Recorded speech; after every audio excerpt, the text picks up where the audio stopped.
I was asked, what are the pros and cons of dumbbells versus barbells versus kettlebells for your home gym?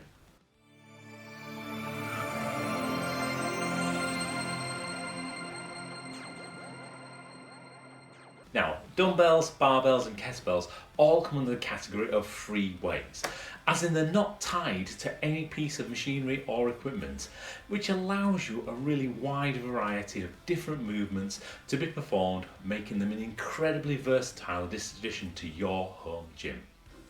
Whereas resistance machines principally allow for movement in a singular plane or direction, they make them great for isolation movements where you only need to work a specific muscle group or a small number of muscles.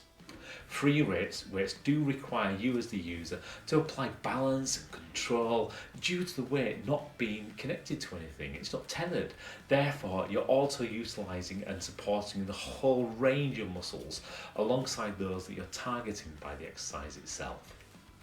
The weights themselves can be compact and therefore easy to pack away when your space is at a premium, such as when you are at home, whereas you might not be able to get that same dedicated amount of space for a home gym to be able to put in large pieces of equipment.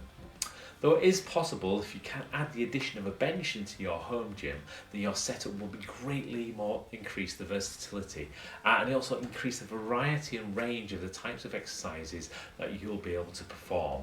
And like many of my clients, they could consider this as almost like a must when it comes to making their home workouts a serious and viable long-term option. The technique is crucial as well when it comes down to using free weights to ensure that you're working the right muscle groups and also reducing your risk to injury. Your body works in the laws of specific adaptation, so it's specifically there to work and adapt to the demands that you place upon it, meaning that it will always be adapting to change that you provide it. So this means that there's a number of adjustments that you can make while utilising your free weights, such as the tempo, the speed that you're going at, the amount of weight that you're trying to move, the position of your body that you're in, the exercise and the motion that it actually carries, and also the stimulation that actually happens when you're providing these adaptations. One of the biggest mistakes that I see is when people put too much weight onto these far too quickly, going too heavy too soon, and it just increases the chance of injury. So the best thing to do is to reduce the potential of injury by working in your targeting muscles and only employing others to assist where you need to. Otherwise, what you'll do is you can place yourself into a less than ideal position mechanically, and therefore you just end up just moving the weights rather than actually utilising your muscles. As with all home workouts, having a friend or a personal trainer there will greatly ensure that they can help you when you start to fatigue or drop off and therefore start to look to drop the weights. Because you wouldn't want to drop it onto your foot or something, because let's face it, that's going to cause some serious damage. You might end up with a broken foot or bruising or other kind of injury that really you don't want. So make sure that when you are working out at home, you do so safely and you fail safely. So, pros and cons for barbells in your home gym. So you could consider that some people consider them to be the least versatile of all the three options of free weights, given the fact that principally they only work in one plane of motion. That's the sagittal plane, so you can move it forwards and backwards or upwards and down, but it's very difficult to move it a lot left to right. But that said, this includes some of the biggest exercises that you can put your body through, which are fantastic for using lots of energy. So things like, for example, squatting, you can utilise the barbell for. Stiff leg deadlifts or Romanian deadlifts or even standard deadlifts you can use a barbell for. Rack pulls, overhead presses, cleans and jerks, power cleans, push presses and other power snatches. There's a whole variety of things that your barbell will come really useful for. Now, there is evidence to show that only working with a barbell or resistance machine in that case in the gym can create some imbalances in the body due to that restrictive plane of motion. So through your exercise that you can perform through your barbell don't normally take you through a full range of motion. It's therefore less likely to injure yourself, but therefore it's less likely to cause you to take the load outside of your muscle range. But you do need to make sure that you do work all of your body, not just necessarily in that one plane of motion. In fact, it can be debated that there's no better way for measuring your raw power than using a barbell, as weight plates can be easily added to each side and increase the amount of resistance. And this is probably the reason why barbells are so frequently seen in things like the Olympics and other strength competitions, such as the World's Strongest Man. Now, introducing a landmine into your setup at home, so a pivot point which anchors into the floor, allows you to open up even a whole range of more possibilities to utilise your barbell with.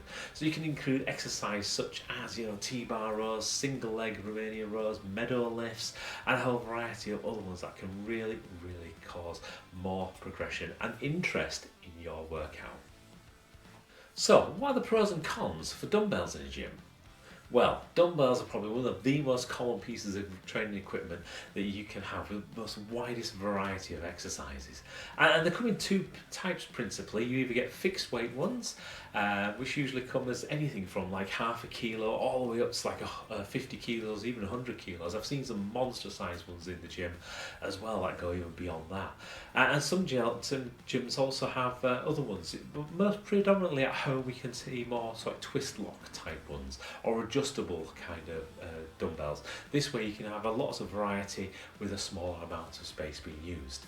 And with those, they are quite common. You can just keep, like with the barbells, just keep adding the plates onto the side with the twist lock ones, or if you've just got adjustable ones, you might find this like an index to dial them in on. Now, because both hands are not locked in the same place, they can include other kind of free movements, such as things where they're down at the side. You can also do like unilateral movements, so things that are just working on one side. Things like alternating bicep curls, where you're utilising both sides but in alternating motions. This means that you can have a highly creative and highly effective way of being able to add these into your training exercises, not just for strength training, but also include things like core stability, also things like endurance, etc. So the variety of exercise that you can perform with a dumbbell is just enormous, and it includes many of those that you can do with their barbell, such as things like your stiff leg deadlifts, or your overhead presses, and also a variety of others that you can't do, such as things like lying chest flies or reverse flies or rear delt flies, shoulder presses, one arm rows. There's a whole variety of additional things that you can have in there. You can concentrate specifically on your bicep with bicep curls. You can concentrate on your tricep with tricep extensions. So having those in your armour is an absolutely fantastic thing to do. But one of the drawbacks, and one of the key drawbacks, and probably the highest risk drawbacks, is they do not limit the range of motion. Whereas with the barbell, you have that kind of fixed point where you can't really necessarily go too far. Because you've got that full range of motion available with the dumbbells, it means that you can actually push your joints and your ligaments, etc., beyond the point that it's supposed to do, and therefore cause yourself an injury. So you do have to make sure that your technique is actually as best as it possibly can be. However, if you do learn to perform those exercises with a great technique and learn how to stabilize your body from the core onwards and engaging that throughout, then you'll have a great resistance training.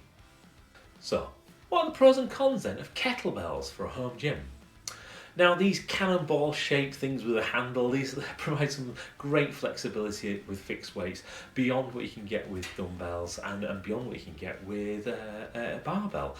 Because what they allow you to do is they allow you to add in some kinetic motion, meaning they're really great as an effective way of increasing your cardiovascular fitness as well as your strength as you're going through that. Meaning you can also use this for some endurance training alongside your normal exercise routine. Now, most exercises that are designed for kettlebells employ some form of pendulum motion, meaning that you're using your body like a sling to create some form of movement.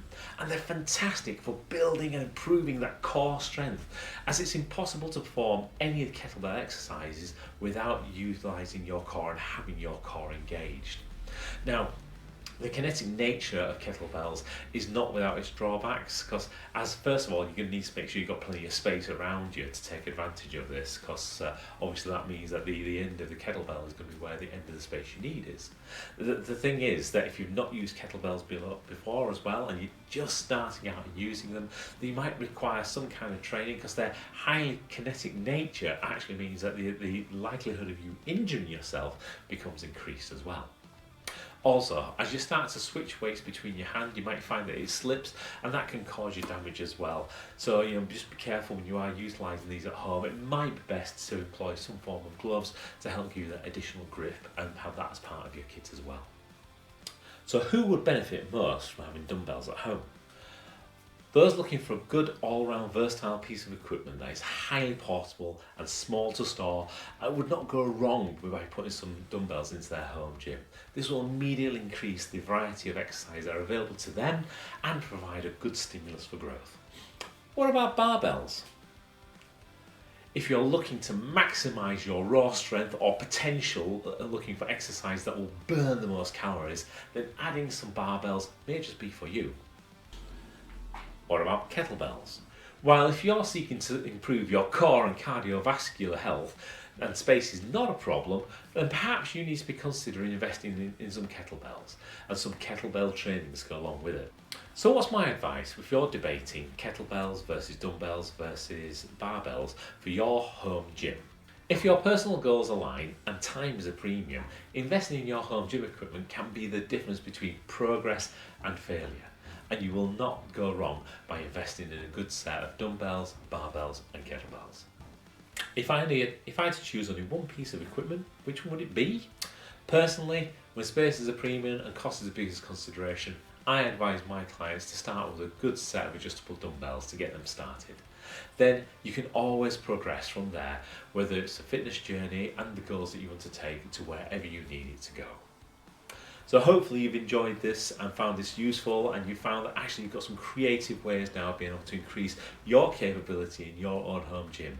Whether you've only got 1 metre square to spare, whether you've got 3 metres square or 5 metres square, there's something in there that can make it work for you. And also remember, you don't have to just do it indoors. You can utilise the outdoors. There's nothing better than taking a great set of weights outside and enjoying doing something on a grass, in a park, or even just in your local garden. Like and subscribe, send this over to your friends who you think might need it. Also, if you have any questions that you need answering, do feel free to get in touch with us at hello@martinsharp.com or join us on the socials on Facebook or on Instagram at SharpFitForLife or Martin Sharp. You'll find us there. Have an absolutely super time ahead. Bye bye for now.